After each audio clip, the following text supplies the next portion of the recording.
ফেসবুকে fake ID খুলে বন্ধুদের সাথে মজা করা কি গুনাহ হবে?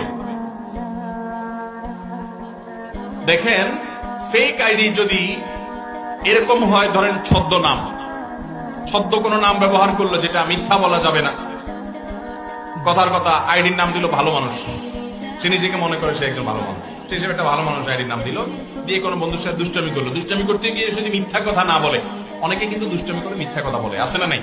নবী করিম সাল্লাল্লাহু আলাইহি ওয়াসাল্লাম যে কথা বলে রসিকতা করতেন এগুলো মিথ্যা হতো না। অতএব মিথ্যা কথা বলবেন না রসিকতা করে। বন্ধুকে বললেন, হ্যাঁ আমি থানা থেকে বলতেছি, ওসি সাহেব তোমার বিরুদ্ধে মামলা আছে, তুমি তাড়াতাড়ি থানায় আসো। যাহা মিথ্যা কথা। এরকম মিথ্যা বলে 2 নম্বরই করে রসিকতা করা যাবে ভাই, হাদিসে নিষেধ আছে। আর ছদ্মনাম ব্যবহার করে যদি সেখানে মিথ্যা কোনো কিছু না করেন, প্রতারণা না করেন, আপনি খারাপ কিছু না করেন, এমনি রসিকতা করলেন, ভালো কিছু করলেন, এটা নাজায়েজ হবে না।